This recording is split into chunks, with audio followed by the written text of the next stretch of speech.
今日咧就過到嚟美孚荔枝角公園，係啦，嗱呢度全部美孚噶嚇。美孚咧就係一個私人屋苑咧，係歷史悠久嚇。響60年代尾，即係1968年就第一期就落成嚇。至到第8期啦，1978年已經全部落成咗，擁有咗13000個單位。當時呢個屋苑咧，係吸引咗中產人士過嚟購買嘅。因為嗰個年代咧，呢度咧係屬於係市中心交通方便啦。嗰陣時冇地鐵，就有個大型嘅巴士站交匯處所以咧吸引咗好多明星嗰啲中產階級嚟居住後期有地鐵更加方便，係啦。美孚後邊嗰度咧，之前係荔園係香港人最熟悉嘅荔園公園好多嗰個年代啲小朋友過嚟荔園玩嗱，依家起咗好多樓啦，已經係荔園已經拆卸咗啦起咗樓。之前梅艷芳細個嗰陣時都響荔園度表演嘅，好多嘢玩嘅，我哋曾經都去過。美孚下邊咧，就係有個荔枝角公園，即係荔枝角同美孚之間啦因為嗰個城市住咁多人咧，呢啲配套嚟噶係啦，必然有個公園係啦。嗱呢邊咧係兒童遊樂場公園先係俾啲小朋友去玩啦。呢邊咧有個嶺南之風嘅大嘅公園，係啦。呢個公園古香味啦裏邊嘅環境好優美。響鬧市中有呢個公園咧，非常之靚嗱。之前無線拍嗰啲電視劇攞景。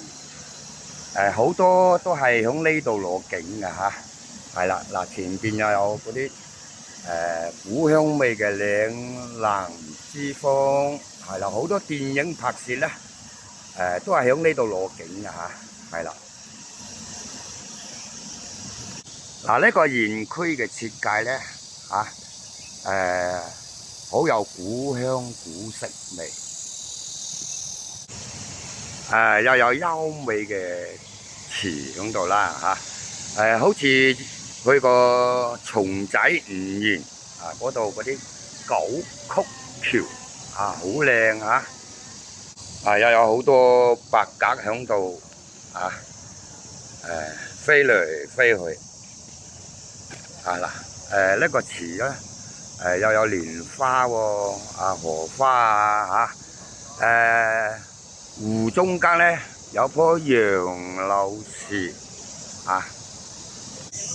中間咧有條路咧俾人踩下石親唔着鞋踩下係啦。好多香港人咧都唔知道呢度有個咁靚嘅嶺南之風嘅公園係啦。池中有個大龜有條蛇響上邊添喎嗰個裝飾。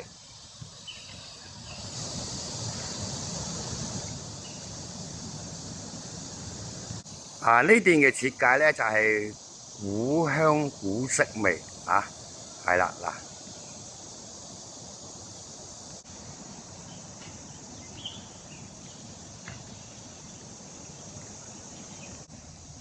呢個窗咧好似幅畫咁其實唔係畫嚟㗎出邊咧真係嗰啲竹嚟嘅係啦。嗰啲庭院咧多數有竹嘅喎係啦。嗱，係咪似幅畫呢邊更加靚嗰啲竹樹庭院嘅後邊咧亦都有兒童遊樂場嶺蘭之峰。響鬧市之中，呢度有個咁靚嘅景色，非常之好嚇。呢度類似有一道古井嚇，係啦。遠來不誤東西屋，水靜雲茫上下流係啦。